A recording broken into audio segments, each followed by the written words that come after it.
So hello, everyone. My name is Alicia Hawkins, and on behalf of the OAS board and the Symposium Organizing Committee, I'd like to welcome you to tonight's workshop, which is part of the 2020 Virtual Symposium. And this is one of a number of workshops that we are very grateful to our members for agreeing to put on for us. We proposed these as a response to feedback that we heard from the young professional sector in the community, and these people expressed a desire for more skills building opportunities, but I'm sure that all of us are benefiting from them. Before I move on, I'd like to mention a few things about how the workshops are going to operate. We ask, and you are all doing this already, I can see that you turn off your video and mute your mic to help minimize bandwidth. This presentation is going to be recorded, as the last two have been. So there will be opportunities for you to ask questions. We ask that you type these into the chat if you want to ask them during the workshop, or at the end, you can ask your questions out loud after we've turned off the recording. There is closed captioning available for you should you wish to take advantage of that. This is computer generated and about 80% accurate, and it doesn't like archaeological terms, but it is what we have. And another final quick reminder in terms of OAS business, we are still taking entries for the photo contest.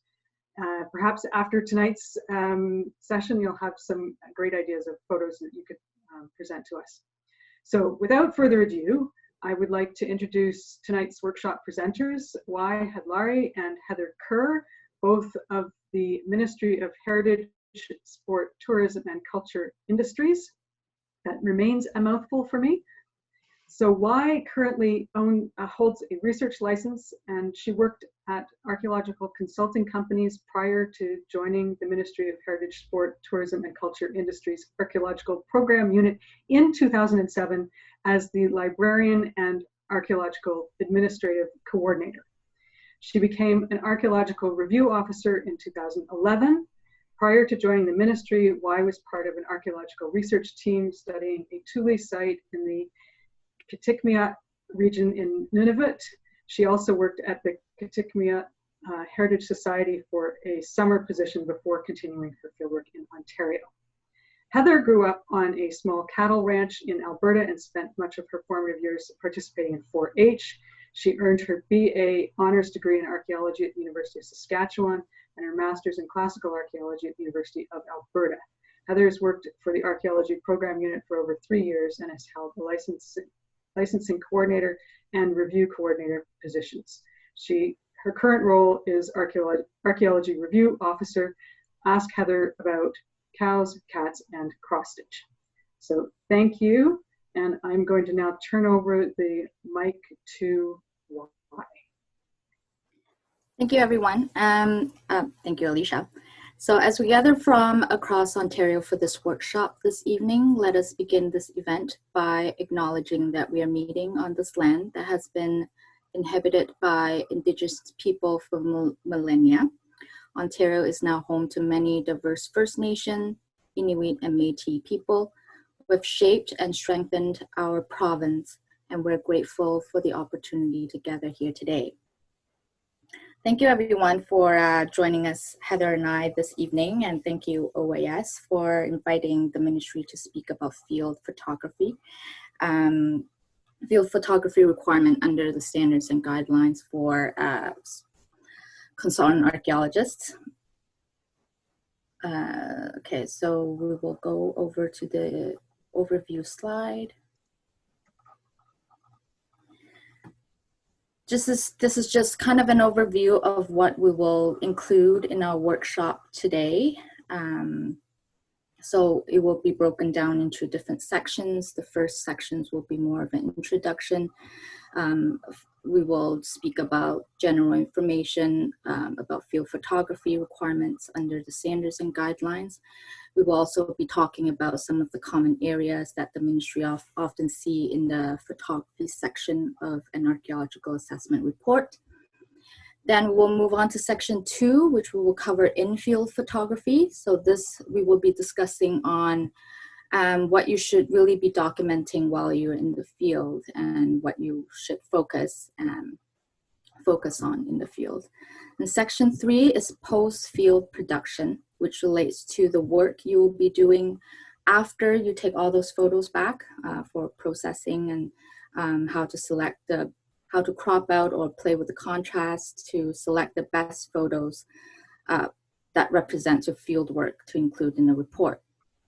And throughout this presentation, you will kind of see the frame, the green and red frame around each of the image. These are color coding. So the red one is the less ideal photos and could be improved photos in the report. And the green one are the ideal ones that you should include in a report. Next slide. Okay, section 1, report photography. Why do we need them? So for the purpose of this workshop, we will focus on photo requirements in fieldwork reporting under the Ministry Standards and Guidelines for Consultant Archaeologists. We will also provide some guidance and best practice advice for taking good field photos and what to include in a report. So as an archaeologist, you understand that archaeological photos, in addition with good field notes and mapping, photos are one of the vital documentation to archaeological record. It is the responsibility of archaeologists to document their observations and field work, as well as results from your excavation. So something to remember is that archaeology is a destructive process. Once an archaeological site is excavated or has been completely mitigated, it no longer exists, and you can't go back and take additional photos of the site. So by including good archaeological photos in fieldwork reports submitted to the ministry for review, even if you are just doing a property inspection or surveying a property for potential of archaeological resources, they become part of the public record once the report is entered into the Ontario Public Register of Archaeological Reports. For those of you who are familiar with standards and guidelines and who has used it for writing reports, you will notice that there are specific standards for photo requirements in each stage of archaeological report. There are also a general standards that apply to all fieldwork reporting, which speaks to the image quality as well as artifact photos to be included in the report. So why do we require these specific standards for photographs in archaeological reports? Is in order for the ministry to evaluate whether the fieldwork meets the standards and guidelines, these photos are part of the documentation that support the decisions, conclusions, and recommendations made about the potential for archaeological resources on a property and the fieldwork strategies. So the choices that you make in the fieldwork. It is the responsibility of all licensed archaeologists to include photographs of your fieldwork activities, archaeological site features, and artifacts in the report. They file with the ministry as the terms. This is part of the terms and conditions of their license. Also, in order for consultant archaeologists assessment reports to be compliant with the ministry standards and guidelines, the reports must include photographs that clearly document the conditions of their fieldwork and the activities during the fieldwork, archaeological site features, and artifacts. This is so that you can demonstrate compliance with certain standards for fieldwork or reporting. As an archaeology review archaeology review officers, we review the reports, we assess them, and we evaluate the result of the archaeological work by using all the information provided in the report, which includes mapping, the description in the report, and photos to help determine whether the work meets the requirements under the standards and guidelines. So in other words, good photos help the ministry's reviewer verify that field work was conducted in accordance to the standards, and confirm that the result of field work described in the report. Next. Okay, so these are the next couple of slides. I won't get into it too much. So we thought it would be useful for us to include a table that lays out each standards requirement for each stage. And then the next row, you will see summary of standards. So they're just a summary of the standards in the standards and guidelines. And then the fourth row is what you should be including in the report for that's relevant to each of those standards. So next slide. If you have a moment, you should, because we will cover that later on in the workshop. And so if you have time on your own, this is being recorded and available. You can go back and review all of these. These are actually quite useful, and you can use this as guidance when you're submitting the report.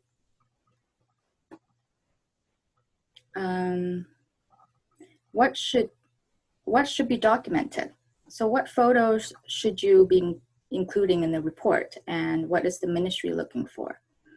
Thorough photo documentation gives the ministry reviewer or any reader an overview of what the property or archaeological site looks like. So for a property, we want a snapshot of the property and tell us what you see when you are excavating an archaeological site. Under the standards and guidelines, images documenting features indicating archaeological potential are required in a report in order to support the analysis, conclusions, and recommendation made in the report about a property. So for example, what are the physical characteristics of a property, including some of the unusual ones? The standards and guidelines also require documentation of conditions within a project area. So the report should document all areas of property and the field conditions, especially areas that are considered to have low or no potential. These are the factors that will affect the decisions you make in the field, and they will determine how you navigate your fieldwork strategies. So we want to see those areas clearly documented and confirmed in a report. The report must provide clear documentation of current field conditions within the project area, as well as the ground and soil conditions during your survey or archaeological site excavation. This is to demonstrate in the report that fieldwork standards have been met. For example, is the field sufficiently plowed and weathered for pedestrian survey? Does the report provide sufficient evidence to demonstrate that plowing of an open area is not possible and therefore test pitting is most appropriate survey? These are some of the questions that reviewers sometimes find themselves asking when reviewing a report. It is also important to document areas of disturbance confirmed through fieldwork and any unusual physical features encountered during your survey that may have affected the ability to survey the area.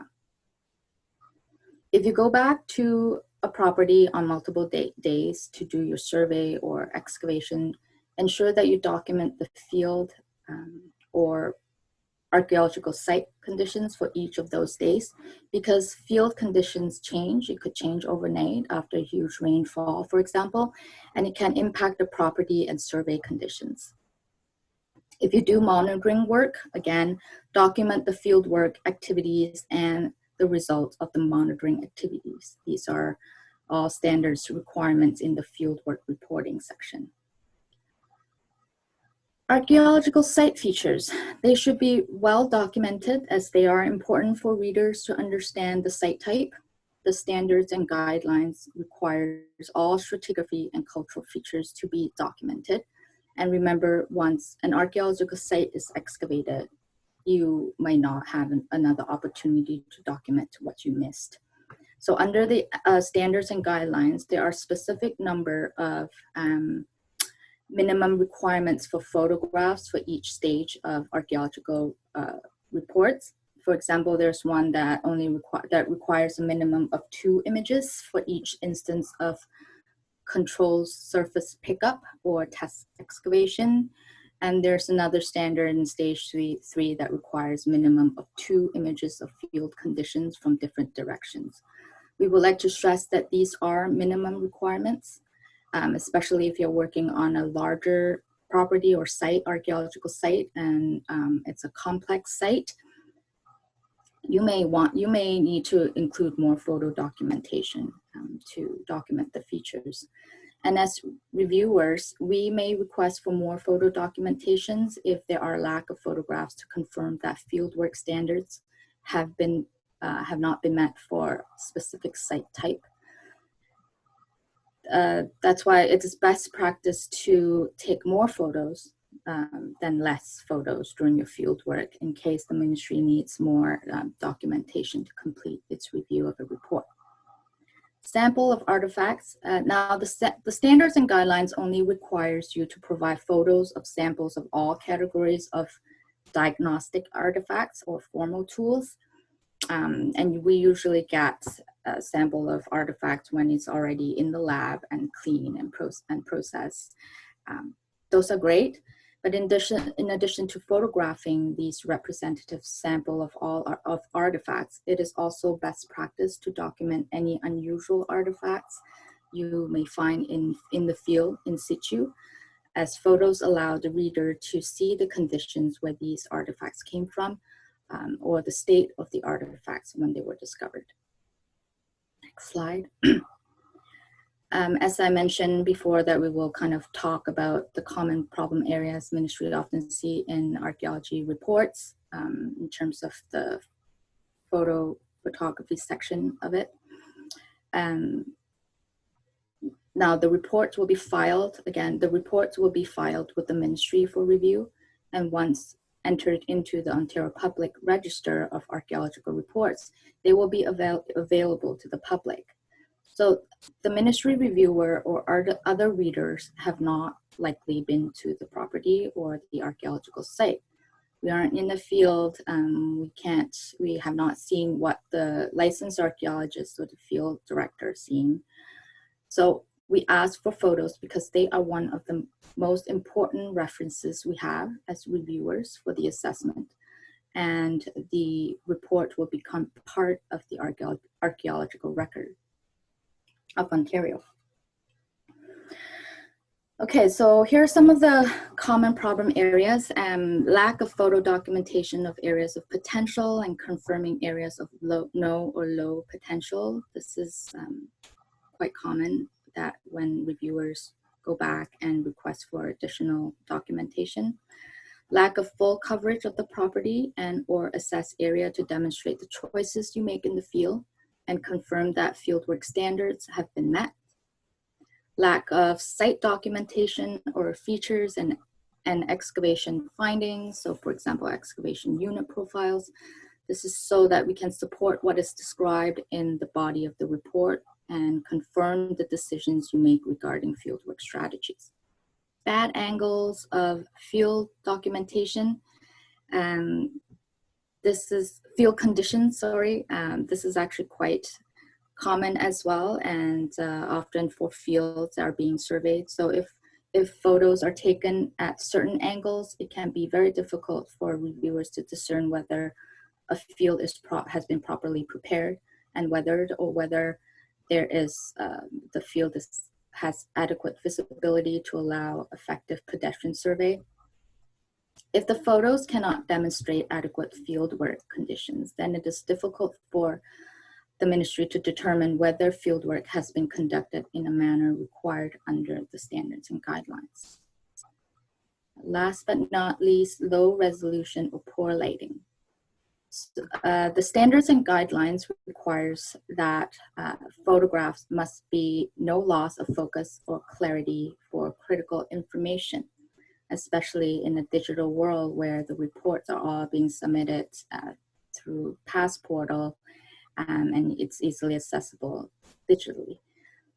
That's why the clarity of photographs are very important especially if the photos have been included in the report to demonstrate the conditions of the property or confirm archaeological site features or site type. Next.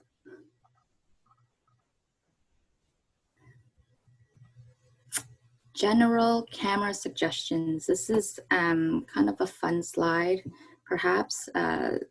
We thought it would be useful to have a quick discussions on camera.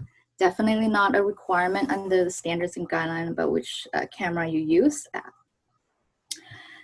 There are traditional cameras out there these days that have really advanced technology to enhance your photos and the experience. So if you're using one of those modern cameras, please make sure you get acquainted with your camera and its settings before using it in the field, and definitely check camera settings frequently. Different environment requires different settings to produce optimal photos of the subject you're capturing. So, and phone cameras these days, they're also pretty advanced, and they can definitely provide good quality photos. And a lot of the cameras available today are actually very good and produce good quality photographs, and even surpassing some older point and shoot cameras. And also convenience, that we all have cameras on us at all times. Whether you're using standard cameras or your phone cameras, one tips is that to make sure you check the photos frequently. From my personal experience, I would take a string of photos, and I'm sure many of them will be useful, but when I check later, there's only few of them that are in good quality. And as a reviewer, we also often encounter situations where we would request for more photo documentation, but the response back would be that they have been provided all the best ones in the photos, and the rest are not good quality or useful to for the reviewer. So we understand it can be challenging to remember to check your all the photos that you took in the field, especially when you are very busy in the field, or to find time to go through them. But it's certainly good habits to form to make sure that you have good documentation of your field work and site excavation. And another suggestion is to service your camera, because with all the dust and dirt particles, it could affect the quality of your camera and the photos you take. You should also do research. If you are going to invest in a camera, find the best one that suits you. So for example, if you work a lot in rainy conditions or winter conditions, you might want to find something that's freeze-proof.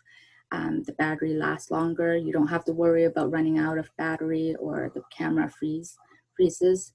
Waterproof case is also a good one. I think perhaps most of you do have one.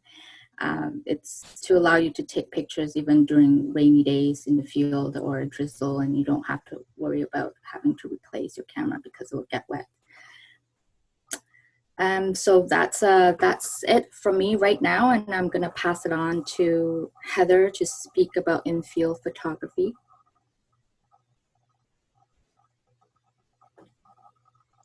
Gotta unmute myself first. Always forget. Thank you, Wai. In this section, I'll talk to you about in-field photography and what the ministry is looking for in photographs of field conditions, etc. So in general, like Wai said, double check your settings. It's easy to take lots of pictures, especially when you're doing field work or surveying a property. You'll take a bunch and then get back to the office and realize that something like what is shown here happens, where some sort of camera malfunction has happened and it's not readily apparent. So please check them regularly, especially if you're using a digital camera.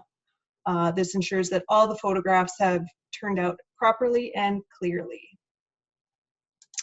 Another general note is to watch your fingers. This one's pretty basic, and yet another reason to check your photos while you're in the field. Not only is a stray camera strap or finger distracting, it can obscure important aspects of photos such as features or stratigraphy. So this is just a quick note on Google Street View. While it can be tempting to use Google Street View to demonstrate property conditions, this practice is not acceptable.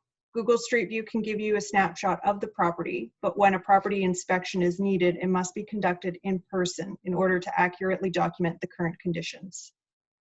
Google Street View can only capture that property at a certain time, and it may be outdated. For those doing highway projects where it's not safe to exit the vehicle, just take the best possible photos you can from the vehicle. This should be supplemented with an in-text description explaining this rationale. Another problem we see is lack of coverage of project limits. So in this example, you could see the property is quite large and only a few photos have been taken. Larger properties like this one here can have varying field conditions. The more photos taken of a study area, the easier it is for an ARO to determine the extent of such thing as disturbance, slope, low wet areas, and so on and so forth. The applicable standards, I'll give you a bit of a summary of them. Section 1.2, standards 3 to 6. Standard 3 indicates that identified features of archaeological potential, such as watercourses and natural land formations, must be documented. Standard 4 covers archaeological potential features that aren't present on mapping, such as glacial shorelines or slightly elevated areas. Standard 5 applies to features affecting assessment strategies, for example, woodlots, permanently wet areas such as swamps or bogs, and recent land disturbances. Standard 6 indicates structures and built features should be photo documented. So this can include such things as heritage buildings, plaques, and cemeteries. Section 2.1, Standard 6, requires the documentation of conditions encountered. This includes, but is not limited to, wooded areas, plowed fields, and disturbance. Section 775, Standard 1, requires images documenting features of potential. This should be used to support the analysis, conclusions, recommendations, and assist in the mapping. In this case, we suggest that field directors mark on their field map the location and direction of each photograph taken in the field. This helps ensure that the property has been accurately photo documented to the extent that it's required. And finally, Section 786, Standard 1A to B. And this covers images documenting the current land conditions and unusual physical features. So conditions for pedestrian survey and test pitting, soil or brush piles that you encounter that might not be on a Google map, areas of inaccessibility.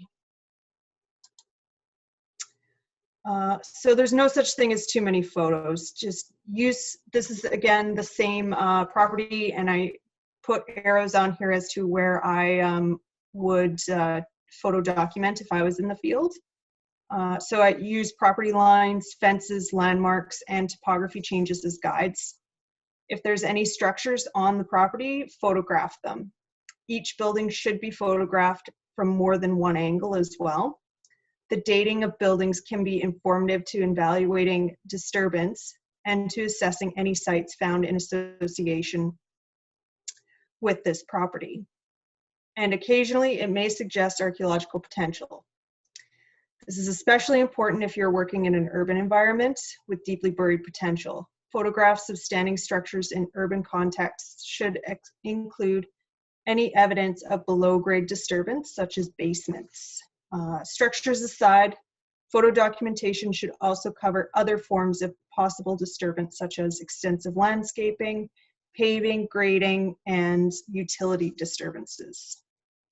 So we do understand that the more photos in a report, the larger the report file, and Passport does have a limitation on the size of each PDF that you upload. So every PDF cannot exceed 25 megabytes. So for these projects where you have lots of photos and large report files, We suggest that you break them into portions and just label them like as you normally would, and then say part 1 of 2, part 2 of 2, just for clarity's sake. So what we're really asking is to take lots of photos in the field and provide the best and most representative photos in the report. The photos in the report should document the key areas required to demonstrate compliance with the standards and guidelines, but keep the rest on file, at least until the ministry has completed the review of the report, because we may ask for additional photos depending on the review. A lot of our challenges are around not having enough photos that document the features and areas described in the report. So a quick note on panorama photographs. They're great, but use them with caution. Unless you have very steady hands, the image can sometimes crop itself or leave blank spaces, such as this example. Clear documentation of low and no potential areas. So we see a lot of this top-down kind of view of no or low potential wet areas. While it may seem clear that in this picture, the wet area is contained to only this portion of the study area, showing the full extent or a wider shot capturing the conditions where the wet area is found is much more informative to AROs. It is important to document low wet areas because they are considered low potential and are required documentation when conducting an assessment. Providing images of the entire wet areas give an ARO a better idea of the extent of the low potential portion of the property.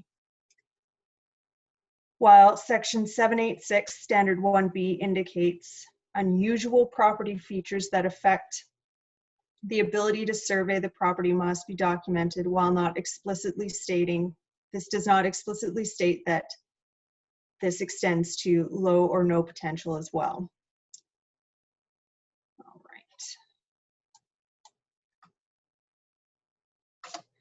right. And this shot is ideal for the report purposes. It gives the reader an understanding of the conditions of the property is in and the environment of the low, no potential areas on the property. It shows that the wet area is below a slope, so naturally it is at a low point of the property where it is likely to be permanently wet. So try to get different angles and capture the surrounding areas where the low wet conditions are found.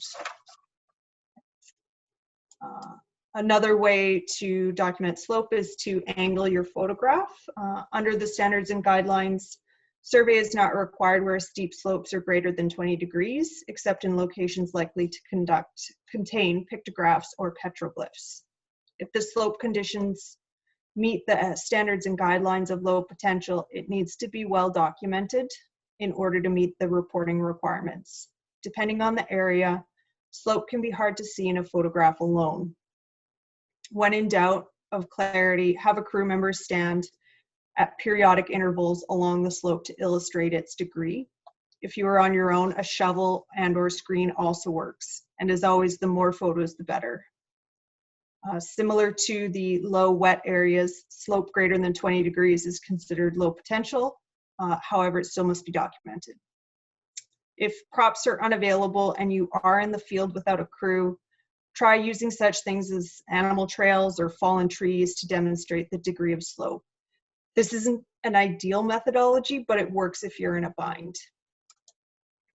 And then here is another image of some slope, this one with a crew member at the top in areas of dense, thick brush and lots of plant matter on the ground, including an individual or screener shovel, can give a frame of reference for the viewer, making the slope a lot easier to see. So I'm going to talk a little bit about Northern Ontario standards generally. When using the Northern Ontario standards, it's important to thoroughly document the field conditions encountered during the survey. This is important because the boundary designation as Northern Ontario is not set in stone, so to speak. What this means is that features usual to Northern Ontario, such as outcrops of bedrock, may be encountered in areas outside of the usual geographic designation. So section 2.215 standards 1 to 3 are our Northern Ontario standards. and they require test pitting between 0 to 50 meters from an identified feature of potential when it is a modern water source. Other features of potential require the following test pit methodology: maximum 5 intervals between 0 and 50 meters from a feature of potential, spaced test pits at a maximum of 10 meters between 50 to 150 meters from the feature of archaeological potential, and survey is not required beyond 150 meters. Standard survey grids can be changed as necessary, so if you encounter bedrock, you can't test pit that, so please document it.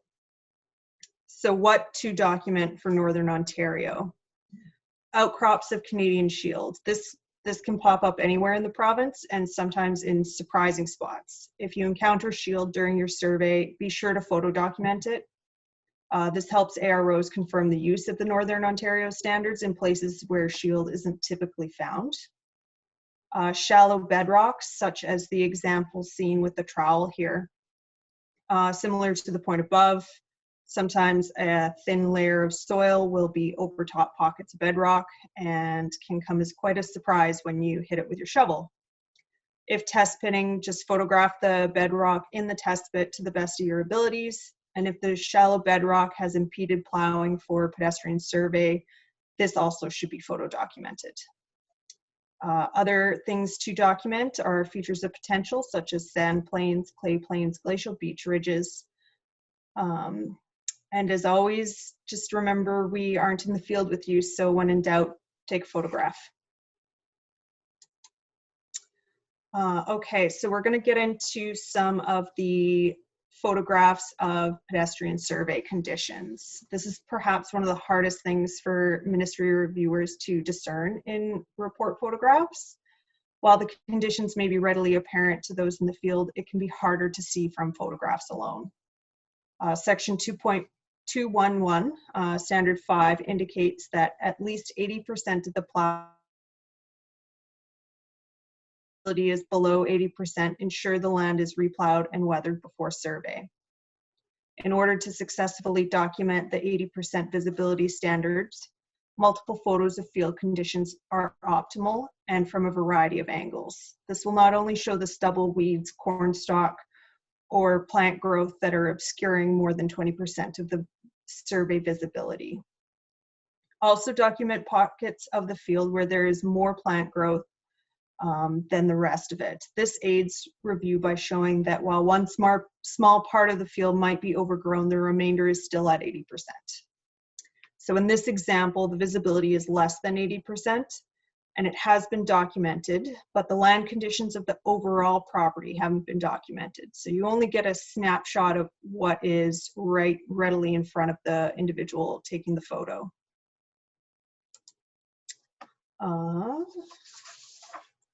Similar to the prior image, this is another top-down view that shows the visibility would not be at 80%, and additional plowing and reweathering would be required. While there are pitfalls to this top-down view, it does show the conditions for a small location and a wider extent of the field. So these are good to include, but also include those that show the wider extent of the overall conditions.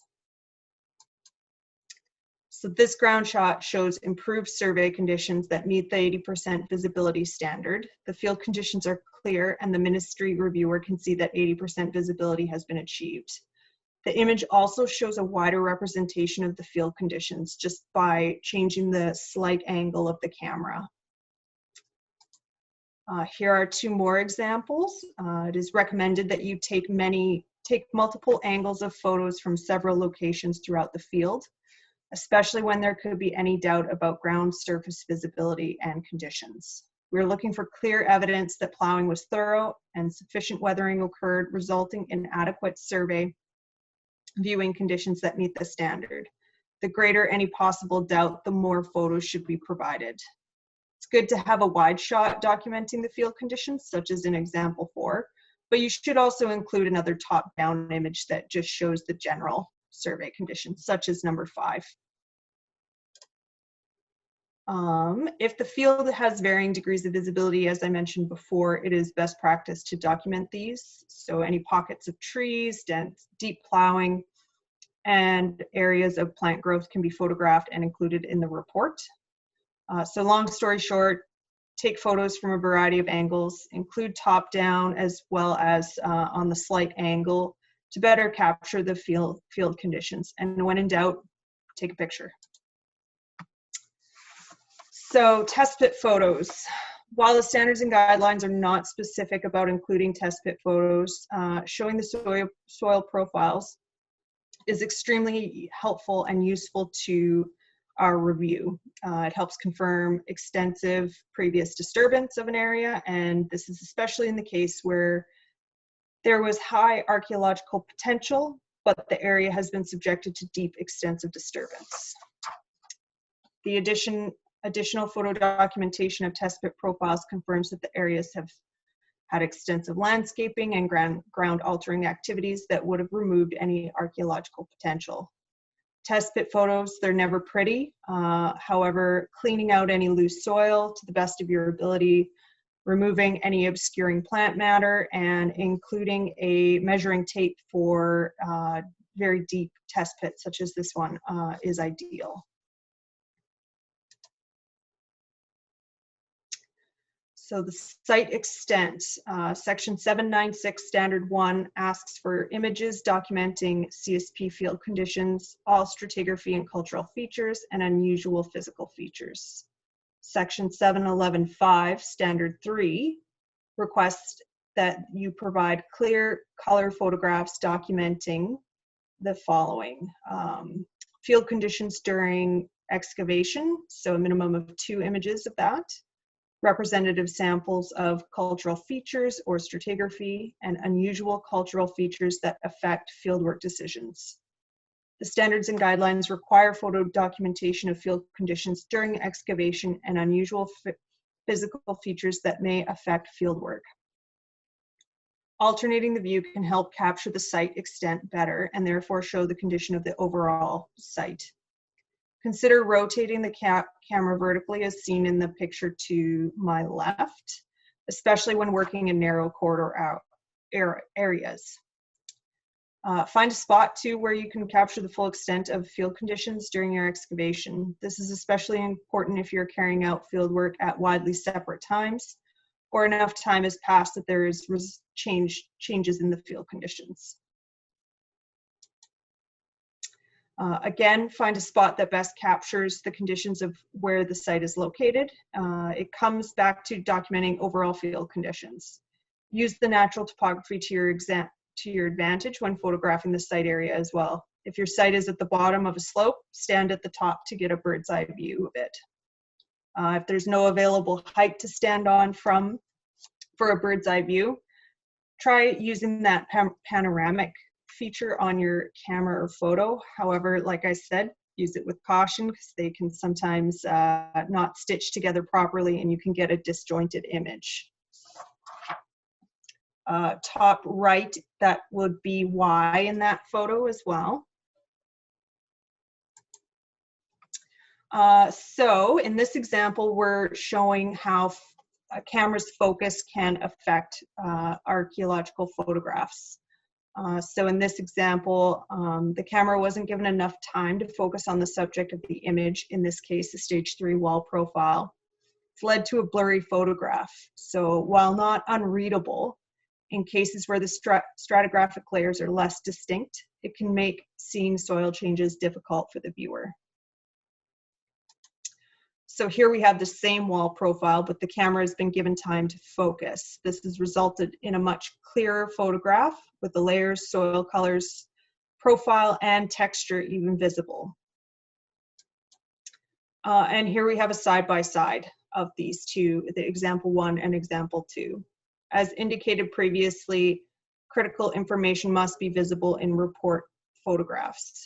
Example 1 shows a loss of visibility, whereas example 2 provides enough clarity that the stratigraphic information is visible to review officers. Tarps and tents and shade. Sunny days can make archaeological photography very difficult. In this example, we see a profile of a stage 3 test unit. While the stratigraphic layers are visible in the north and east wall, they are obscured by shadows of the shadow of the west wall. So it makes it hard to see the layers. In this example, it's hard to see if the layer of stone extends over into the western portion of the wall. So visibility hasn't met section 7.5.11. And in this case, we recommend creating artificial shade with tents or tarps or blankets or whatever you have on hand to aid in providing the most clear and accurate images possible. So this is the same test unit, but with shade. And you can see that the shade helps the layers kind of pop in the photo and decreases the amount of glare from direct sunlight. Visibility and clarity have been achieved, and this allows AROs to match text descriptions with field results. And here is another example of units with and without shading. In this case, stage 3 test unit with a potential feature. Without shading, only a small portion of the feature can be seen, and the rest is obscured by the unit wall shadows. However, with shading, everything just becomes a little bit more clear to the viewer. When it comes to feature photography, especially profile images, providing shade can change the image remarkably. For example, in these photographs, we see the same feature profile, one photographed with shade and one without. In the second example, we can clearly see this features layers, subsoil, and that it's been excavated 5 centimeters into subsoil. Whereas without shade, the shadow of the profile blends everything together. So here is a side-by-side of the stage 3 units from the previous photos. Without shade, the west wall is obscured. However, with shade, you can see the stone extending from the north wall into the east and even make out the brick inclusions on the western wall. Unit cleanliness, or what Y and I have decided to call it good unit hygiene, is a major factor when it comes to good plan and profile photographs. While this photo is of a stage 3 test unit, this also extends to feature documentation. Loose soil is especially problematic as it obscures and essentially blurs what you were photographing. While excessive cleaning of a unit or feature can smear soil changes, cleaning up any loose crumbs and brushing off any stone helps make everything clearer. So here we have the same unit as pictured in the last slide. The loose soil has been removed and stones at the bottom have been given a sweep. And all additional background noise has been removed, which results in a clean, professional photograph. By background noise, I mean shovels, dustpans, brooms, water bottles, coffee cups, anything that kind of ends up around your unit while you're excavating. So here's a side-by-side that shows the difference between a messy unit and one demonstrating excellent unit hygiene. Photos are clean, the features are visible, and there's no background noise. So feature photography, just a few other tips for this.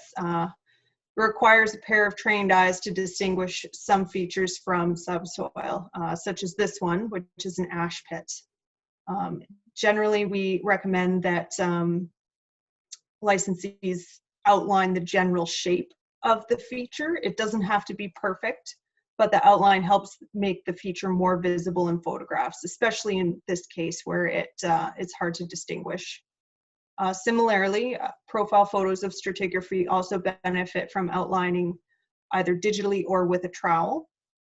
Stratigraphic layers aren't always readily visible in photographs, and sometimes there are complex overlapping stratigraphic layers. And if they aren't readily visible to the field director, then they likely won't be to the viewer as well.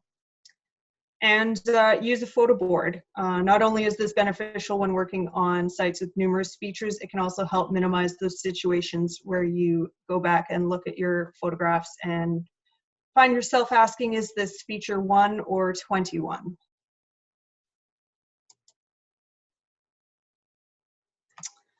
Complex stratigraphy. It can be difficult to photograph long runs of stratigraphic trenches of complex stratigraphy such as this trench seen here. Consider, again, using the panorama features when available, but with caution. If you are unable to get a panorama view of the stratigraphy, it's best just to take normal photos of each part. Consider a square shot, such as the one set in the middle here, to capture the stratigraphy closely, as well as an overview shot. So find a good angle that allows you to do that. As you can see, scales, photo boards are very important here, as it gives you an accurate measurement of the depth and sense of size. So I'm going to hand this over to Y now, who is going to talk to us about winter conditions.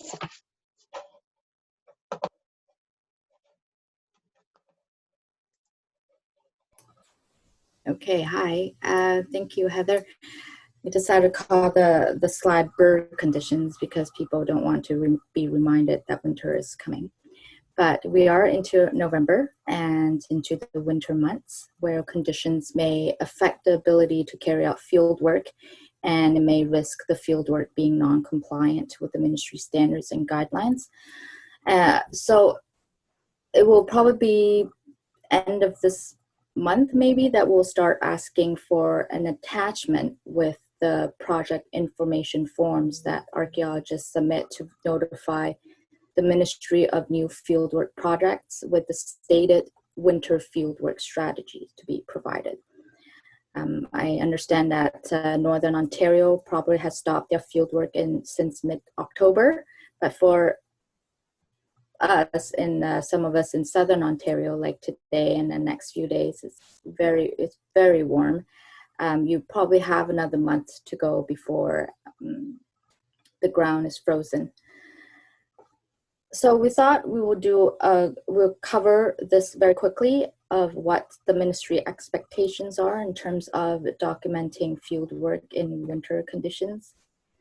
Now, there are a number of standards in the standards and guidelines that refers to field work being conducted when weather conditions permit good visibility of land features and archaeological site, and that it does not reduce the ability to identify and document archaeological resources or any parts of archaeological site. And for each of those, each stage of those reporting, the standards and guidelines require clear documentation of field conditions at the time of field work. So it is clear in the standards and guidelines that archaeological field work should not be carried out in adverse weather conditions when it will impede the visibility as well as the ability to identify archaeological resources. We want to stress that property inspections should not be carried out under snow-covered conditions. The essence is that snow will impede the visibility and therefore may reduce the chances of observing features of archaeological potential. That said, the Winter Archaeology Bulletin does state that test pit survey may be carried out where there is minimal snow cover. However, the onus is on the licensee to demonstrate that the snow cover was minimal, the ground was not frozen, and the conditions were adequate. So test pitting is acceptable in non-frozen ground with light snow cover when the inspection and documentation of all parts of the project area was completed prior to snowfall. So the only thing needs to be done, that remains to be done, is test pitting. So in order to meet the fieldwork conditions required under the standards and guidelines, the report should acknowledge the snow conditions, and it must provide a detailed discussion of the field conditions, which you should also include temperature during the assessment with an estimated amount of snow on the ground at the time of fieldwork.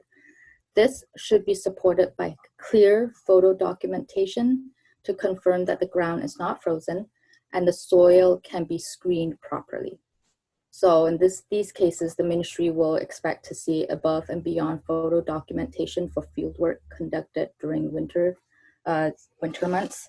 The report should include photos of soil in unit screens, back dirt, for example, or during screening, This is so you can demonstrate that the soil can easily be screened, and that fieldwork was not affected by the winter conditions. Also, please ensure that you include photo documentation that can clearly demonstrate lighting and visibility at the time of fieldwork, and to confirm that it meets the requirements under the ministry standards and guidelines. You must be able to properly inspect test pits. So this is where photos of test pits are required in order to confirm fieldwork standards have been met. Document property and fieldwork conditions throughout the entire project area at the time of fieldwork. So we would expect to see photo documentation in various parts of the property, not just one specific section of it. If you have not already and you are planning on conducting fieldwork in the winter months, please review the Winter Archaeology Bulletin before carrying out fieldwork. Make sure you provide clear photo documentation of the field condition, as well as the conditions during fieldwork, should you require to conduct fieldwork during those times. So these are some of the photos. I can't really see. Yeah, so there's a complete snow covered there with the red frame around it on the slide, that you can't be doing any, it's difficult to inspect the property if you are doing any road widening work, as well as test pit, because the ground's probably frozen, but the other two has light snow covered that you will probably be able to continue your field work, but make sure you provide clear photo documentation when you are doing field work in situations like that. Next slide. Here in this photo, it demonstrates the degree of snow covered in the general area where field work is being undertaken.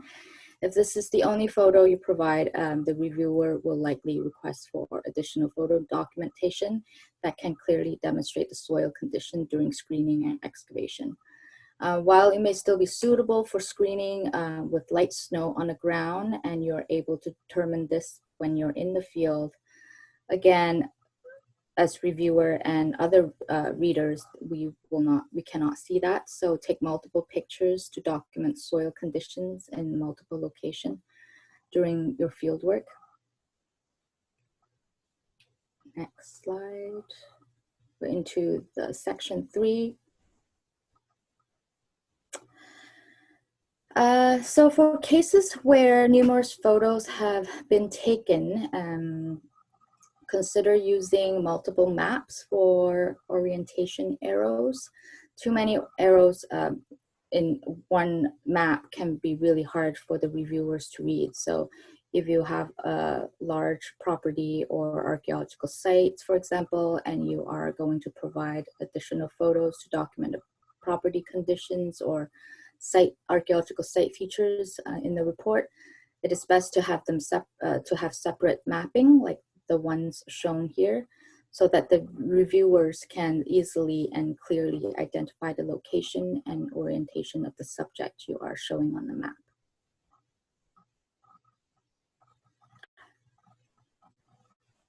And pass it on to Heather again, who will speak about photogrammetry. So photogrammetry, first of all, I would like to stress that I am by no means an expert in this technique, nor have I applied it in the field.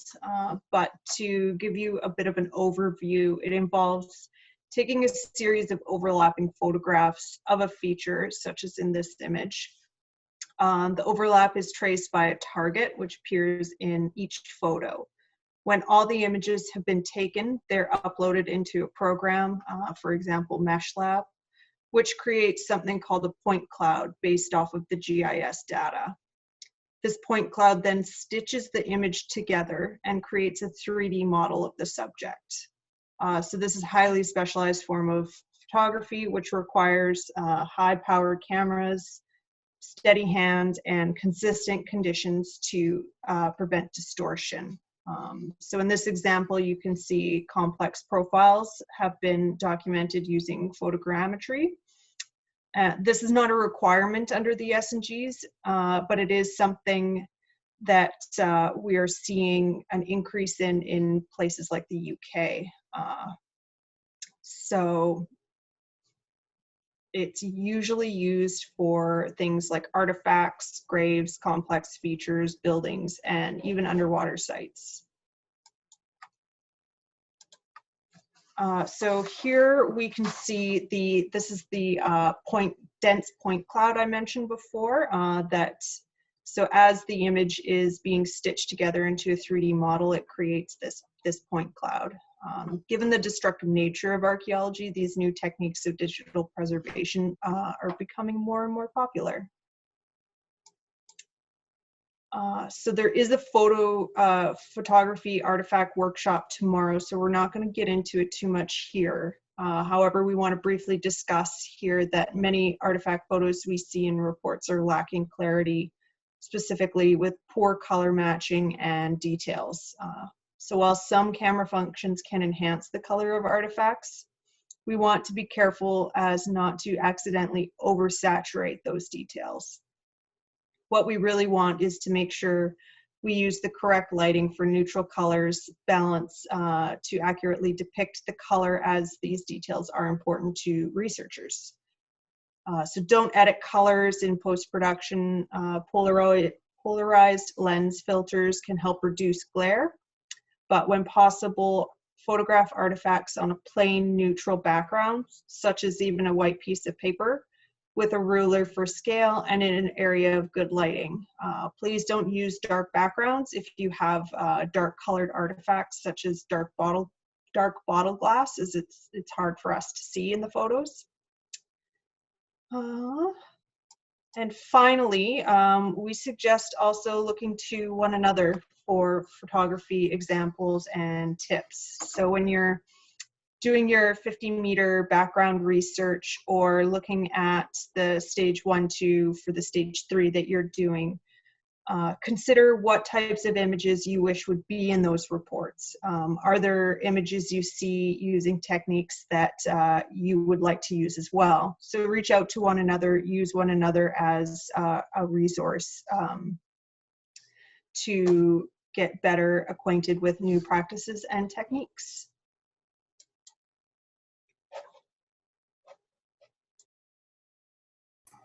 Okay, so this is just an acknowledgement slide. We want to mention that all the photos included in the presentation are specifically for this training purposes only, and they've been provided by the consultant listed below, and we just want to acknowledge their contribution to this workshop and their time for providing us permission to use their photos and providing us those photos for this training. So, and here are the contact information for Archaeology Program Unit. You will notice that each of us have a phone number under our name, so we all got our phone, so you can reach us at home more easily. And any questions, comments, concerns, you can ask now, or if you thought about something later on or you don't want to ask right now, you can always just send archaeology@ontario.ca an email. You can also visit the Archaeology Program Unit website. There are some very useful resources there for you that might be able to answer your questions. So we'll take any questions if you have any right now.